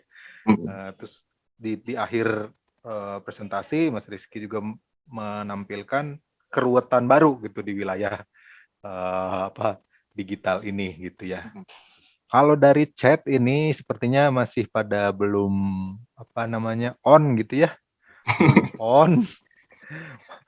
Rekan-rekan kolega dosen dari berbagai universitas ini saya lihat ada dari Gorontalo, terus kemudian dari Yogyakarta juga. Tapi di sini ada juga Bliwayan Seryogaparta nih. Saya dengar dia mau bikin marketplace kripto juga nih. Mungkin nanti bisa ya. Terus kemudian ada Pak Deden Hendan juga dari ITB, dari Studio Intermedia. Mungkin ada pertanyaan gitu ya untuk Mas Rizky terkait persoalan HKI lah, paling mendasar lah. Oke, sambil kita menunggu ya Mas Rizky, saya Ya. ada yang nanya deh sebagai kawan. Mangga. Jadi kalau misalnya dikatakan tadi HKI itu bisa dikatakan di istilahnya tuh dipegangnya oleh negara lah gitu ya. Istilahnya dimonopoli lah gitu ya, oleh negara gitu ya. Nah, bagaimana tuh kemungkinannya misalnya selain negara gitu yang buat yang tadi Mas Rizky sampaikan itu gitu. Membuat apa, maaf? Sertifikat HKI gitu. Oh iya. Ya itu. Ngeri-ngeri sedap ya. Saya sebagai PNS. Jadi tapi menarik. Ini beneran real. Jadi saya menampilkan isu itu karena beberapa waktu lalu saya ikut macam diskusi lah dari WIPO gitu ya, dan para pakar di sana. Saya cuma mendengarkan gitu. Dan kekecewaan masyarakat terhadap pelayanan pemerintah gitu. Tidak hanya di Indonesia ya, ini ngomong di mana aja gitu. Itu yang mendorong munculnya hal-hal semacam itu gitu. Karena counterfeiting makin masif, pokoknya segalanya makin masif lah, baik yang jelek dan buruk, sehingga e-marketplace ini mengambil alih itu gitu. Dan teknologi mereka jadi lebih canggih dari yang punyanya pemerintah gitu. Jadi saya pun pernah ke kantor KI-nya Cina gitu ya. Itu ya kalau saya baca dari apa yang Alibaba punya, ya kantor KI-nya Cina juga gitu. Jadi memang seperti biasa ya, namanya negara itu selalu tertinggal dari perkembangan teknologi gitu. Itu kayaknya sih selalu seperti itu. Tapi kalau dari sisi positifnya, kalau menurut saya itu bisa dilihat sebagai upaya masyarakat untuk membantu pemerintah gitu, dalam hal ini kantor-kantor KI ya, nggak cuma Indonesia ya, semuanya gitu. Dan di sisi lain ini juga kan membuka peluang profesi juga ya gitu. Namanya kayak examiner itu kan sebenarnya pasti PNS dimanapun. Tapi misalnya ada examiner swasta juga bisa jadi kayak gitu. Dengan adanya platform IP protection yang dikelola oleh swasta. Jadi ada. Tapi lebih jauh dari itu saya belum bayang sebenarnya. Lebih jauh dari itu misalnya tadi yang ditanyakan Mas Willy, misalnya bagaimana soal bisa nggak sertifikat tapi bukan dari negara? Kayaknya sih masih enggak ya, karena kalau kita ngomong soal HKI, soalnya kita kan negara itu berperan karena ingin melindungi tidak hanya hak individu orang yang minta, tapi hak masyarakat. gitu. Jangan sampai hak yang diberikan kepada individu itu mencederai kepentingan masyarakat. Misalnya haknya terlalu strict gitu ya, sehingga orang nggak bisa mengembangkan sesuatu dari paten itu atau dari desain itu juga nggak boleh sebenarnya. Jadi menjaga kepentingan antara publik dan individu itu adalah perannya si pemerintah. Makanya menurut saya sih kayaknya masih jauh ya kalau sampai peran negara hilang sama sekali gitu. Kira-kira seperti itu. Oke, Mas Rizky. Ini ada pertanyaan nih terkait blockchain ya. Mungkin langsung aja beli Wayan. Beli Yoga mungkin bisa langsung. Biar agak interaktif lah kita. Selamat pagi. Suara saya cukup jelas? Jelas, Pak. Salam kenal, Mas Rizky. Ya, salam kenal Pak Wayan. Ya, saya tertarik sekali ikut acara ini karena menurut saya penting gitu ya. Karena Mas Rizky berada di dalam jajaran yang sangat vital sekarang, khususnya mewakili pemerintah. Tentunya tantangan blockchain ini dengan NFT yang sekarang sudah berjalan dan semakin menjadi tren ya untuk di kita, dan mereka akan menyajikan bergennya adalah meskipun memang semua nanti outputnya tidak lagi sebetulnya baik visual, audio dan sebagainya, kan output di mereka adalah binary kan gitu ya. Tapi tetap kita yang membayang di visual itu kan tetap gambarannya adalah wujud visualnya meskipun tidak fisik, walaupun tetap juga bisa fisik dan digital kemudian dipaketkan. Tinggal di pin saya dengar sih di pin NFT-nya dipasang ke benda fisik. Nah ini memang problemnya kami lihat kan sebagian kalau di currency blockchain-nya memang masih jadi problem. Meskipun saya tahu informasi belakangan bahwa di Indonesia, di Jakarta khususnya sudah ada misalnya Vexanium pengembangan sebetulnya berbasis mata uang juga mereka, tapi tidak directly dipakai sebagai token yang di up seperti Bitcoin dan sebagainya atau Ethereum gitu. Tapi ternyata itu menjadi basis semacam mereka membuat tambang dan kemudian tambang itu dibagi-bagi di coupling gitu. Di atas tambang itu kemudian bisa dibentuk atau dibuat lagi sebuah sistem yang terkoneksi yang kemudian ada open market dan currency-nya juga ada di situ. Nah, memang pertanyaan kita sekarang adalah bagaimana posisi negara gitu. Kemarin saya dengan pihak Elkana masuk melibatkan kampus saya juga di Gorontalo dan Bank Indeks. Nah, kita diwanti-wanti di dalam acara ternyata tolong jangan menyinggung lebih jauh tentang blockchain gitu, karena ternyata itu masih menjadi alergi dari Badan Keuangan atau negara atau wanti-wanti mereka di BI gitu. Tapi di sisi lain ternyata teman saya kita di Bali ada Kepeng, ternyata BI sedang mengadopsi juga blockchain untuk misalnya pengembangan mata uang digital RI gitu. Nah ini yang saya juga ingin tanya, sejauh mana sih model sertifikasi blockchain ini, apakah dia kemudian diadopsi juga oleh Ditjen yang Mas Rizky sekarang gawangi di Jakarta gitu. Tapi memang setahu saya sih, saya belum pernah daftar, tapi kawan-kawan saya di kampus macam kan, terutama untuk Acita dan juga ada sempat ini ikut Wasdiana ini sempat mendaftar merek kalau salah. Ada QR code kan sekarang gitu. Nah QR code ini sistem apa sih yang dipakai gitu? Apakah dia sudah mengadopsi sistem blockchain atau memang punya sistem sendiri? Nah, yang jadi masalah HKI kita kan ternyata teritorial banget gitu ya. Kasus-kasus HKI di dunia itu kan gitu.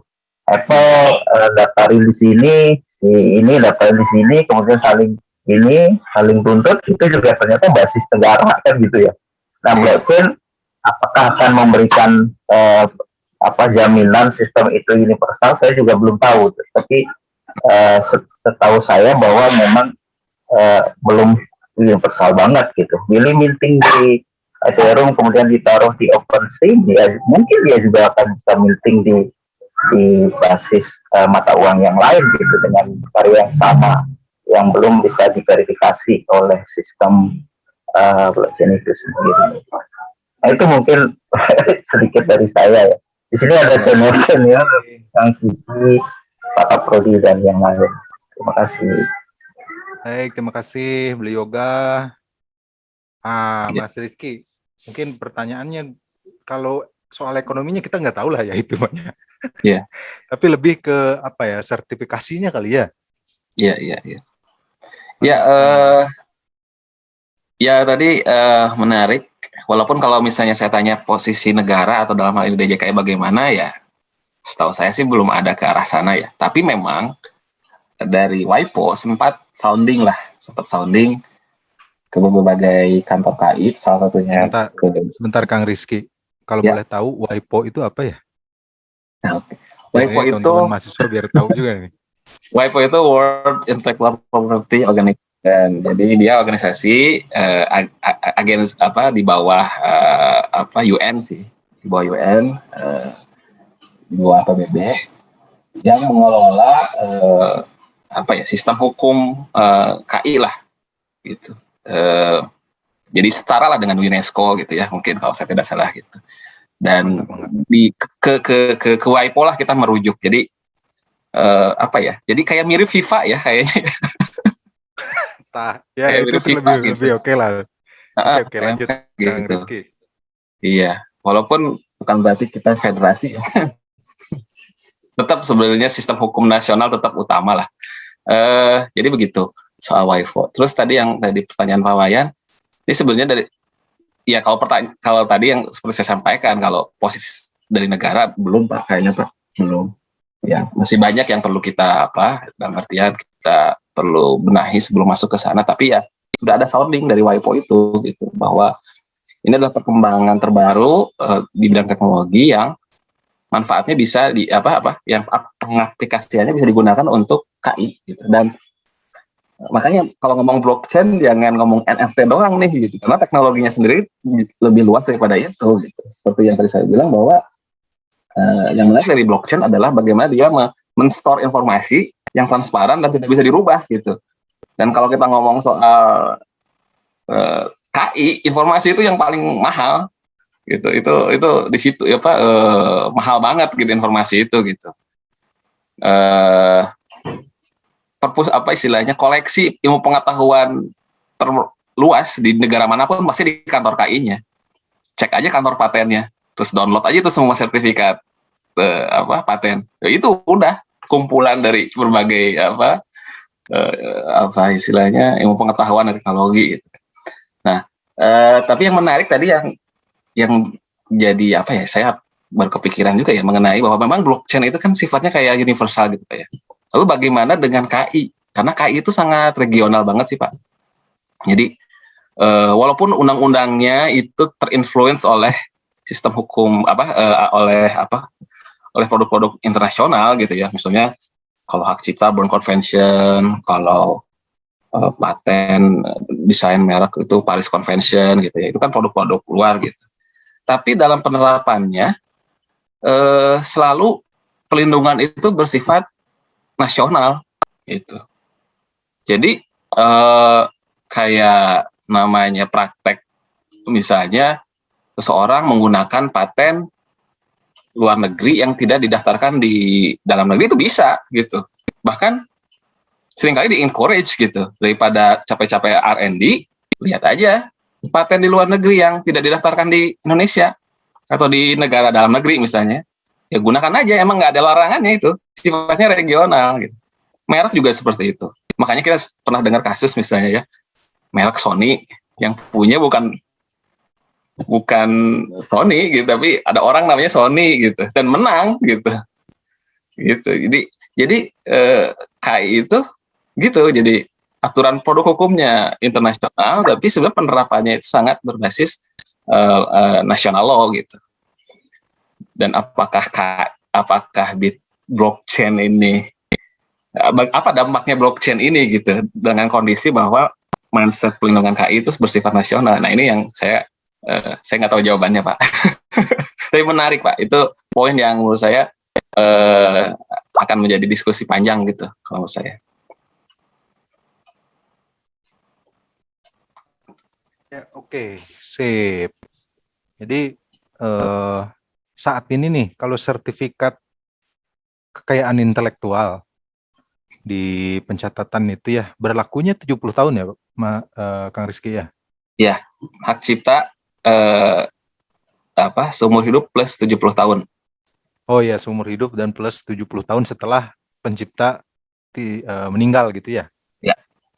Biayanya sekarang berapa itu ngurusnya Mas Rizky? Kurang lebih lah. 200 ya kalau nggak salah, 200 apa 300 gitu. Iya. Oke. Ini ada pertanyaan nih dari WhatsApp ya. Sampaikan. WhatsApp. Jadi sebuah karya seni, lukisan, di chat ya, kalau Kang Rizky bisa lihat. Sebuah karya seni, lukisan atau patung yang telah dibuat, kemudian digunakan menjadi sebuah data yang bisa diperjualbelikan secara digital. Secara sederhana, bagaimana sistem yang akan bekerja pada karya tersebut? Jadi perlindungan kekayaan intelektualnya gitu. Jadi mungkin antara si karyanya sama fotonya tadi itu ya, gitu kali ya? Iya.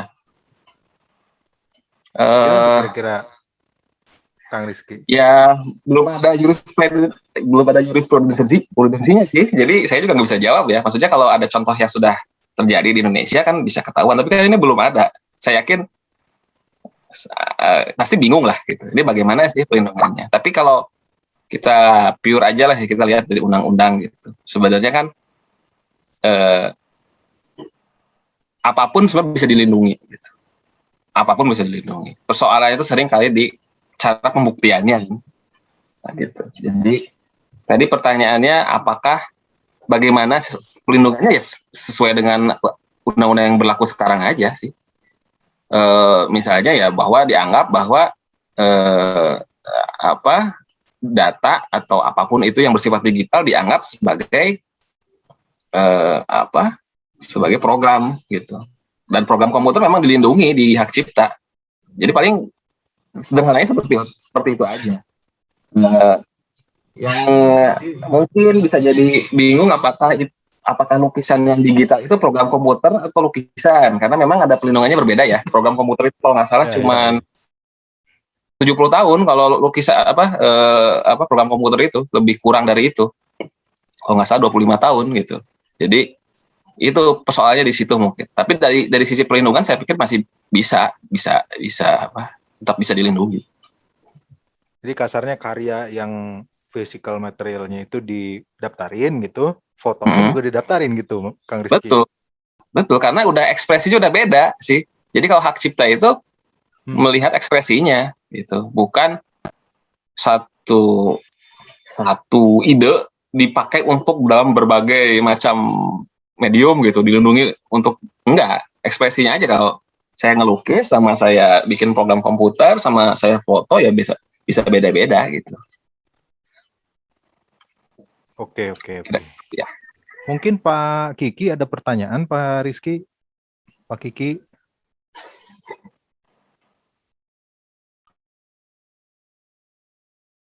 Sambil nunggu Pak Kiki ya.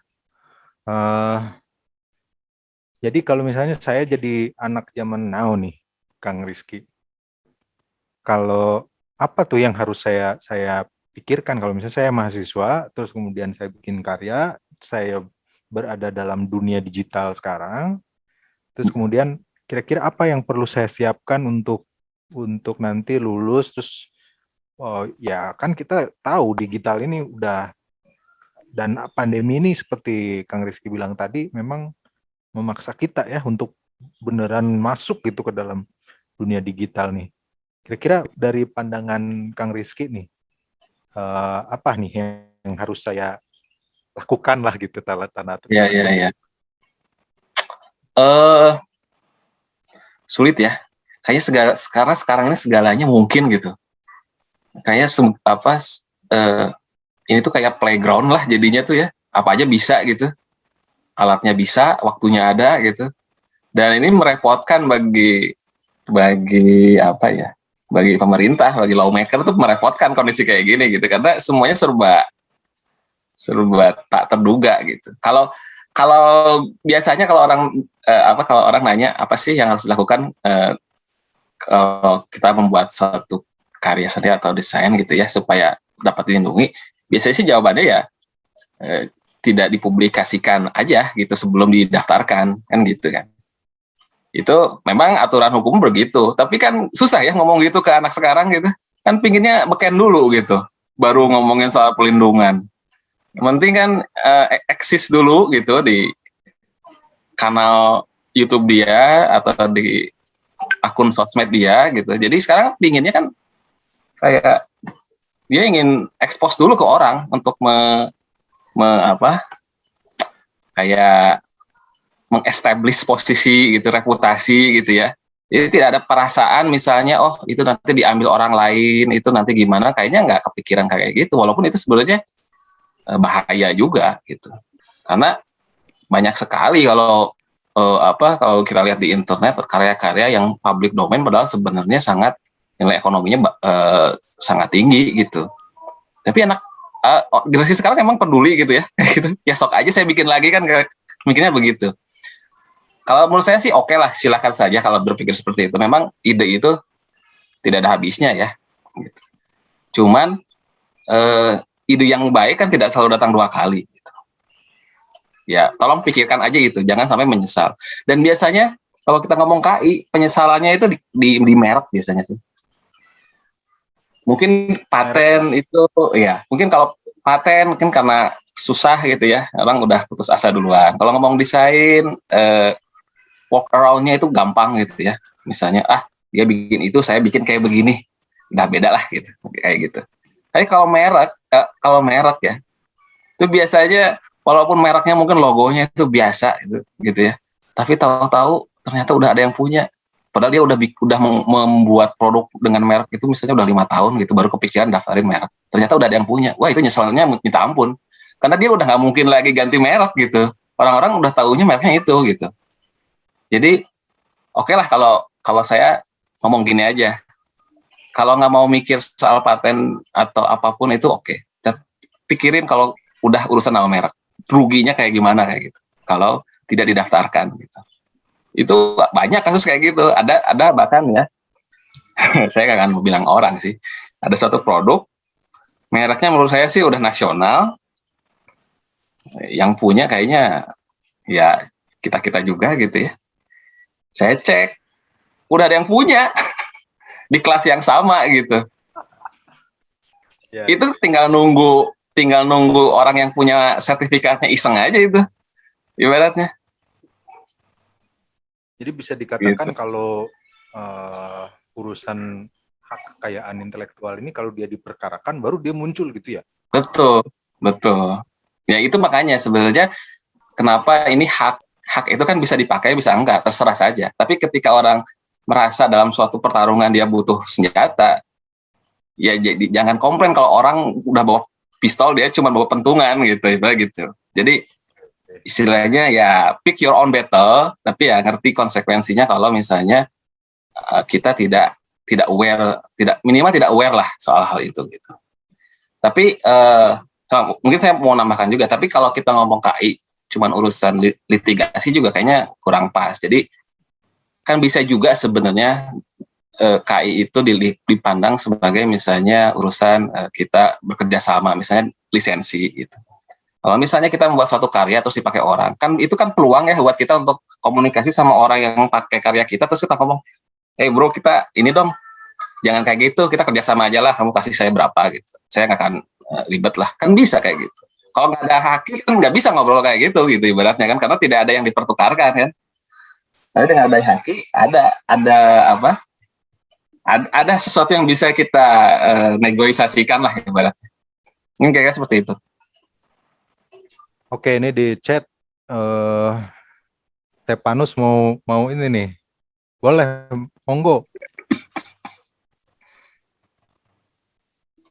Rio, kalau di DJKI dipanggilnya Rio ya? Iya, Pak Willy. Nah, apa Sebenarnya kabar saya nih? ya baik Pak Willy dan Mas Yusfa. Monggo. dan eh, dosen-dosen yang mungkin hadir. Salam hormat saya sampaikan. Jadi mungkin saya ingin menambahkan sedikit karena tadi dari Pak Rizky saya khawatir ada sedikit miskonsepsi gitu bahwa terkait hak cipta harus didaftarkan. Jadi sebenarnya hak cipta itu dia adalah kekayaan intelektual yang cukup berbeda dibandingkan dengan desain industri, dengan paten, dengan merek yang harus didaftarkan untuk bisa digunakan oleh seseorang gitu. Kalau hak cipta dalam hal ini misalnya seni rupa, literatur, atau karya ilmiah, itu ketika hasil karyanya diumumkan pertama kali, dalam hal ini misalnya dipamerkan atau di-publish dalam bentuk Di buku, pameran juga ya, ya, manusia. ya itu secara otomatis hak ciptanya itu didapat oleh si penciptanya. Jadi tanpa harus didaftarkan pun sebenarnya seorang kreator itu sudah mendapatkan menikmati yang disebut hak cipta. Gitu sih kurang lebih. Jadi kalau misalnya saya sebenarnya waktu itu juga sempat melihat ada permohonan pencatatan hak cipta dari Pak Willy, salah satu lukisannya itu sudah Yang meriksa di-approve. Stefanus itu ya? Iya, kebetulan saya sendiri itu yang Oke. ya, Sip. jadi Nanti saya masukin lagi banyak ya. oke, siap. Jadi uh, walaupun tidak perlu didaftarkan, nah tapi sekarang kita bisa masuk ke kasus nyatanya nih misalnya. Misalnya lukisan Pak Willy pada suatu ketika difoto gitu oleh seorang fotografer. Lalu si fotografer ini mencetak lukisan Pak Willy menjadi sebuah art print tanpa izin. Nah, pertanyaannya apakah misalnya Pak Willy waktu itu belum mencatatkan lukisan tersebut gitu. Nah, apakah Pak Willy bisa mengklaim hak ciptanya terhadap pelanggaran yang dilakukan oleh fotografer tadi? Jawabannya bisa. Nah, sekarang tapi yang jadi masalah adalah bagaimana Pak Willy bisa membuktikan bahwa lukisan yang difoto tersebut memang karya Pak Willy. Tentu saja ada banyak cara kan, misalnya Pak Willy punya nih dokumentasi proses pembuatannya dan sketsa-sketsanya misalnya. Lalu juga misalnya diawali dengan proses mediasi nih, tapi ternyata si fotografer ini ngeyel, dia nggak mau nih bawa ke meja hijau misalnya. Nah, baru nih biasanya kalau masuk ke meja hijau, kita akan masuk ke si surat pencatatan. Karena memang negara itu biasanya sukanya sama hal-hal yang sifatnya, apa ya istilahnya tuh, kalau udah ada bukti hitam di atas putihnya tuh lebih sahih gitu. Nah, di situ sih sebenarnya posisi pencatatan hak cipta itu di Indonesia kurang lebihnya. Jadi memang tidak wajib, karena dia otomatis, tapi ketika dia sudah masuk pengadilan misalnya, si surat pencatatan itu biasanya menjadi bukti awal yang jadi penting gitu Pak Willy, dan Pak Rizky, dan rekan-rekan semuanya. Mungkin dari saya segitu saja sih ya, mudah-mudahan bisa menambah pembicaraan ini gitu. Terima kasih. Thank you banget Stefanus. Jadi sebetulnya kalau sudah dipublikasi ke publik karya seni rupa lah katakan gitu, dia udah known as ciptaan seseorang gitu ya.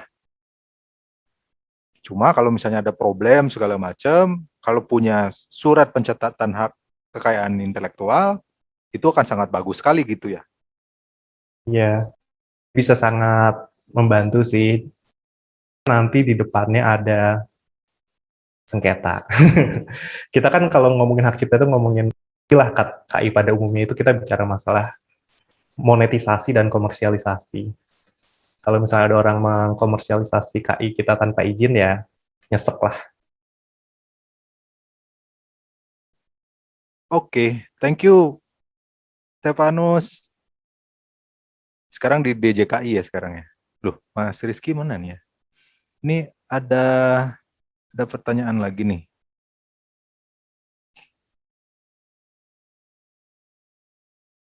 Mas Joshua,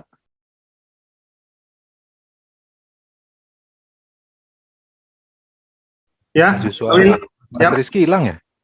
saya yang kelempar sebentar sambil sambil ditunggu. Ya, kelempar. Sambil kita tunggu ya. Oke, ini ada Lempar ya? pertanyaan lagi di chat. Oke, ada pertanyaan lagi dari Mbak Tisa nih ya.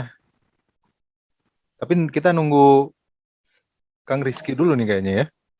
Baik. Halo? Sudah. Clear. Oh, maaf. Maaf Pak, ada gangguan tadi. Ada yang nelpon ya pasti ya. Enggak. Ini wifi-nya tiba-tiba mati. Aduh. Tapi Oke. mungkin tadi keputus ya. Cuman mau nambahin juga. Dari yang disampaikan Mas Rio itu betul. Istilahnya itu kalau tadi kan ada 4 kuadran itu. Cipta itu sifatnya deklaratif. Jadi perlindungan diberikan ketika itu di-statekan oleh si pemohon gitu, atau diumumkan oleh pemohon, oleh pencipta gitu. Sementara yang paten, merek, dan desain itu sifatnya konstitutif. Oke. Wah, Mas Rizky hilang lagi nih. Oke. Di sini ada pertanyaan dari Mbak Tisa. Terus kemudian ada dari Pak Deden juga ya. Saya undang aja langsung ya. Ya. Ada pertanyaan dari Mbak Tisa sama Pak Deden nih.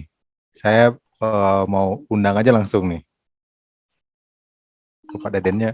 Jadi kalau Pak Deden pertanyaannya, seberapa ketat perlindungan KI untuk urusan visual imaji karya di Indonesia yang merespon praktek pembuatan apropriasi, parodi, atau kritik? Gimana tuh kalau misalnya ada karya orang terus dipakai di parodi gitu ya? Kayaknya balik lagi ke Stefanus tadi ya. Oh iya Pak. Misalnya ada gambarnya siapa gitu, gambarnya Raden Saleh misalnya gitu. Terus diambil kayak Banksy lah gitu ya, misalnya diambil terus dicat lagi gitu ya, diparodi gitu. Itu tergantung kalau misalnya si karya itu dipublishnya sama siapa gitu kali ya. Konsep. Ini pertanyaan ke siapa nih? Ke saya? Ya, kita diskusikan saja. Pak Oh Deden. gitu. Jadi gini, kalau di Amerika misalnya ya, di Amerika itu ada istilah fair use ya. Dan ini juga tergantung juga dari iklim apa ya, iklim demokrasi lah dari negara tersebut. Tapi kalau di Amerika hal-hal yang sifatnya parodi itu dikenal sebagai fair use. Jadi sah-sah aja dipakai. Kalau tidak merugikan kepentingan real gitu, secara ekonomi terutama bagi si pemilik original gitu. Apalagi nggak didaftarkan gitu. Ditambah dengan istilah fair use itu sendiri, jadi sudah bebas-bebas aja kalau di Amerika. Nah di Indonesia tidak ada istilah fair use gitu. Yang ada kepentingan yang wajar. Kalau menurut saya sih dari segi bahasa undang-undang hak cipta kita memang lebih strict ya. Penggunaan hak cipta tanpa izin gitu. Bahasa-bahasanya memang bahasa-bahasa yang lebih ke hukum gitu ya. Pro penciptanya lah gitu. Lebih ke melindungi hak dari si penciptanya gitu. Jadi hal-hal yang sifatnya fair use seperti parodi atau modifikasi segala macam, kalau kita lihat di undang-undang memang cenderung tidak dilindungi gitu, atau cenderung agak proteksionis lah terhadap si pencipta orisinal. Kayak misalnya dulu sempat juga kasus misalnya kayak pengamen gitu, atau orang nyanyiin lagu di YouTube segala macam, ada yang artis senior tidak terima segala macam kan, pernah kita dengar kan. Kalau hal kayak gitu nggak terjadi di industri musik Amerika gitu, nggak pernah ada musisi senior misalnya komplain misalnya lagunya di cover gitu, nggak pernah. Tapi di Indonesia beda. Tergantung industri juga sih ya. Maksudnya kan industri kita kan jelas pasti lebih kecil daripada industri Amerika gitu. Orang Amerika bisa hidup tidak hanya dari market lokal juga, tapi dari market internasional. Indonesia hanya bisa di market lokal aja gitu. Jadi tentu wajar saja kalau ada pencipta yang merasa terusik gitu, karena ya cuman itu yang mereka punya kan gitu, nggak bisa keluar dari market kita gitu, kecuali kalau mungkin udah yang beken banget ya gitu sih. Itu kira-kira Pak Deden. Saya lanjut ke Mbak Tisa nih sekarang ya. Mbak Tisa, ada pertanyaan mau dijawab, mau dibicarakan langsung atau dibaca aja? Boleh. Terima kasih Pak Willy. Boleh Kalau langsung untuk Pak Willy. Iya, boleh langsung kedengeran nggak? Kedengeran. Silakan Mbak Tisa. Iya, jadi tadi karena ngebahas juga soal merek dagang kan ya, terus jadi terpikir kalau misalnya untuk lukisan dan karya seni, misalnya yang didaftarkan itu tanda tangan kita atau misalnya nama kita gitu dengan font tertentu yang nanti embed ke setiap karya seninya misalnya. Tapi apakah itu jadi cukup kuat, karena ya nggak ngerti juga kalau misalnya merek dagang kan memang mereknya ya nanti yang kemudian menjadi hak cipta gitu. Tapi kalau misalnya karya seni dengan ada mereknya ini, kemudian apakah bisa diklaim gitu tanpa kita mendaftarkan si karyanya itu sendiri, gitu sih. Jadi tanda tangannya didaftarin gitu ya? Sebagai apa tuh tanda tangan biasanya sebagai apa? Sebagai merek atau apa? Iya, jadi kayak sebagai merek. Bisa nggak gitu kalau misalnya nanti dia embed ke setiap karyanya gitu, nanti ketika karya itu kemudian misalnya tadi kasusnya kayak kata Pak Stefanus ya, siapa tadi Pak Stefan ya, bener ya, kemudian berubah menjadi karya print atau berubah menjadi merchandise yang lain tanpa pengetahuan kita gitu, tapi karena kita telah mempublish itu dengan merek kita yang sudah terdaftar gitu, dalam tanda kutip tanda tangan kita yang sudah terdaftar dan punya hakinya, apakah itu bisa jadi kuat gitu?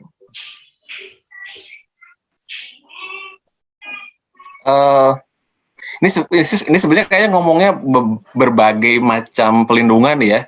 Kayaknya hak cipta ada, paten, desain ada, terus merek ada gitu.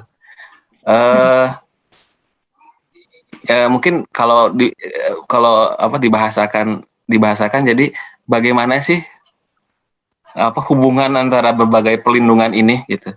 Saya dilindungi di hak cipta, apakah bisa menggugat orang yang didesain atau sebaliknya gitu ya. Sebenarnya gini, kalau lihat dari pelindungan, hak cipta itu relatif lemah sih.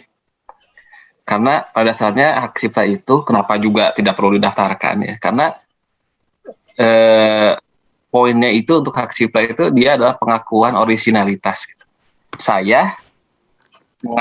Istilahnya saya menyatakan bahwa saya membuat ini gitu ya, tapi si karyanya itu sendiri tidak dibandingkan dengan apa yang sudah ada. Kalau saya gambar Monas dengan cat air, terus Mas Willy gambar Monas dengan cat minyak, itu tidak bisa dianggap bahwa saya saya melanggar karyanya Mas Willy gitu. Karena yang diakui bukan si barangnya, tapi saya memang membuat barang itu dengan ekspresi saya sendiri. Yang jelas pasti beda ya antara cat minyak dan cat air. Saya mungkin ngambilnya dari sisi kiri, mungkin Mas Willy ngambil sisi kanan, itu aja udah beda. Tapi basically saya cuma menyatakan itu di hak cipta itu seperti itu. Beda kalau kita ngomong pelindungan yang industrial property seperti paten, merek, dan desain. Kalau itu memang dibandingkan si karyanya atau si produknya. Kalau saya buat kursi, kemudian ada orang di mana gitu ya, di pelosok Indonesia bikin kursi yang sama. Padahal dia tidak tahu saya sudah bikin kursi itu dan sudah didaftarkan. Dia tetap tidak boleh memproduksi kursi itu. Gitu. Walaupun dia tidak tahu ya, wajar. Misalnya saya nggak tahu kok bisa saya salah. Saya akan bikin sendiri itu gitu. Nggak ada apa, tanpa melihat punya. Dia bisa membuktikan bahwa dia nggak pernah lihat. Nggak bisa tetap gitu. Nah begitu juga paten. Dan kalau untuk merek malah dia duluan first to file.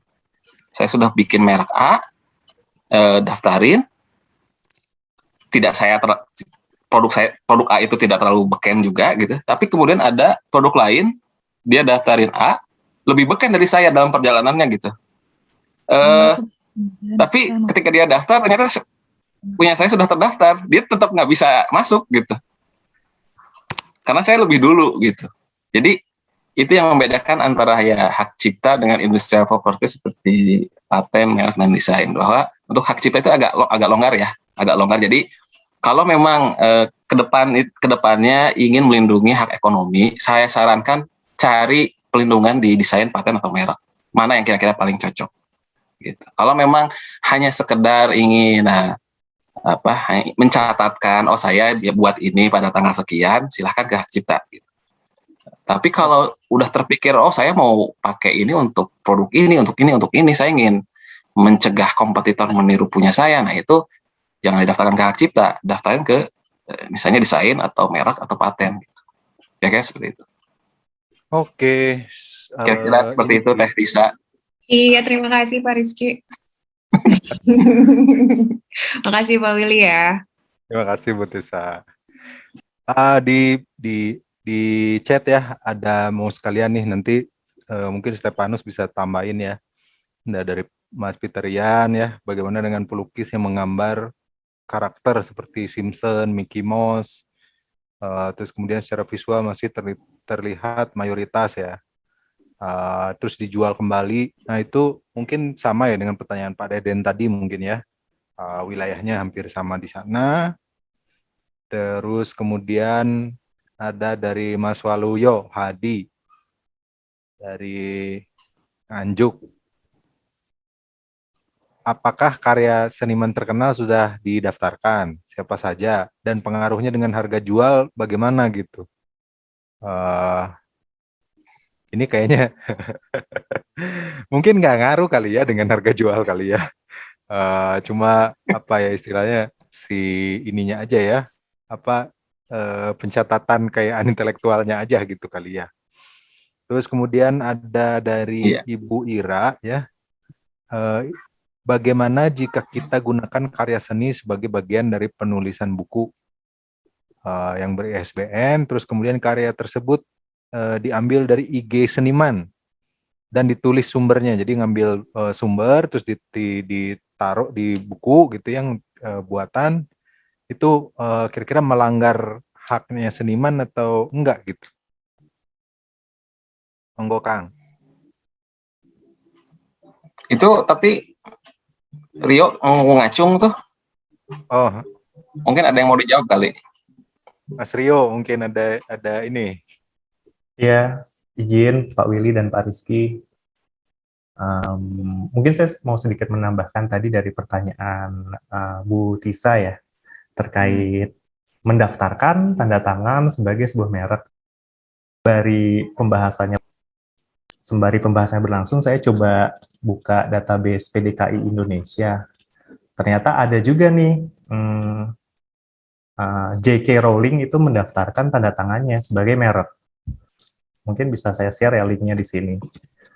Oh bisa ya? Ya, Oke. jadi mungkin saya juga kurang paham ya, karena saya bukan di merek, tapi mungkin gambarannya adalah si tanda tangan ini digunakan untuk menjual merchandise atau produk-produk turunan dari Harry Potter misalnya, lalu diberi brand J.K. Rowling. Nah mungkin kalau misalnya dalam kasus seniman, pelukis misalnya, seperti Bu Tisa, itu konteksnya bisa ke arah situ gitu. Jadi nanti bikin brand dengan logonya tanda tangan Bu Tisa sendiri, lalu produk-produknya adalah produk turunan dari lukisan-lukisan yang pernah dibuat misalnya, seperti itu. Lalu apabila saya boleh diizinkan menjawab pertanyaan dari Bu Ira, itu adalah masuk ke ranah penggunaan karya pencipta lain yang digunakan dalam karya kita. Sebenarnya dalam konteks hak cipta itu kan dikenal ada dua hak, Ibu. Jadi hak moral dan hak ekonomi. Hak moral itu artinya adalah bagaimana kita nuliskan siapa nih penciptanya dan sumbernya dari mana. Di sisi lain ada hak ekonomi yang harus dipenuhi. Misalnya buku yang ditulis ini digunakan secara internal untuk pendidikan saja. Itu di Undang-Undang Hak Cipta itu diperbolehkan, fair use lah, penggunaan untuk kepentingan pendidikan di pasal 44 kalau nggak salah. Nah, tapi kalau misalnya ini sudah diperjualbelikan bukunya, ini sepertinya harus ada negosiasi yang dilakukan deh antara si penulis buku dengan pelukis atau seniman yang karyanya digunakan di dalam buku tersebut. Karena tentunya tanpa ada gambar itu, si buku ini beda dong value-nya. Dan ketika ada si foto dari lukisan itu di buku tersebut, ada value tertentu yang bertambah lah, yang bisa jadi meningkatkan penjualannya dan memberikan keuntungan yang lebih banyak untuk si penulis. Logika sederhananya sih mungkin bisa seperti itu gitu. Jadi alangkah baiknya apabila si seniman yang gambarnya digunakan itu mendapatkan hak ekonominya. Mungkin kalau misalnya Pak Rizky ada masukan lain bisa dibantu. Dari saya sih segitu aja ya. Terima kasih. Thank you Mas Rio. Kalau di DJKI jadi Rio sekarang. Gimana Kang Rizky? Ada tambahan lagi sedikit? Oh iya. Sambil kita menunggu Iya. 5 menit lagi Iya, sesi kita harus berakhir gitu. Mangga Kang. baik. Kalau untuk pertanyaan Bu Ira tadi, saya pikir yang disampaikan Rio betul bahwa ada hak moral dan ada hak ekonomi. Biasanya untuk karya literatur memang kan pencantuman misalnya tulisan dari karya lain bisa di quotes ya. Misalnya kayak tulis ilmiah kan kita nggak pernah izin secara langsung ya. Biasanya kita quotes aja, kita kasih tulis citasinya dan seterusnya. Tapi kalau untuk gambar sih, saya pernah baca beberapa buku gitu ya, ada kayak buku biografi apa gitu. Foto-foto itu selalu courtesy of someone gitu. Selalu izin gitu. Untuk karya-karya foto atau lukisan atau apapun, selalu izin dulu ke yang punya. Kecuali kalau memang misalnya karya-karya visual yang memang sudah public domain ya, kayak misalnya mau pasang foto Mona Lisa, kayaknya sih udah nggak perlu izin lagi ya. Tapi kalau kita mau pakai foto atau karya visual apapun dan kita tahu siapa yang punya gitu ya, selalu izin gitu, selalu sedapatnya minta persetujuan secara tertulis dari yang bersangkutan, kira-kira begitu. Dan mungkin kalau nambahin tadi yang soal tanda tangan, perlu juga tahu bahwa ketika kita mendaftarkan merek, di kelas mana kita akan pakai gitu. Jadi walaupun tanda tangan atau merek terkenal apapun, seperti misalnya tadi tanda tangan siapa, J.K. Rowling atau yang Enid Blyton juga kalau nggak salah ada itu merek untuk tanda tangannya. Itu harus spesifik juga kelasnya, harus disebutkan. Jadi tidak bisa berasumsi satu merek untuk digunakan untuk di berbagai jenis barang atau jasa gitu. Nanti akan diminta jenis barang apa saja yang akan dipakai gitu untuk penggunaan merek seperti itu. Jadi kira-kira begitu Mas Billy. Terima kasih. Oke, Kang Rizky, terima kasih banyak. Sebetulnya soal HKI ini kita kalau diskusi bisa sampai besok kali ya, karena kasusnya pasti banyak gitu ya, persoalannya juga pasti banyak. Namun apa boleh dikata waktu jua gitu ya yang memisahkan kita.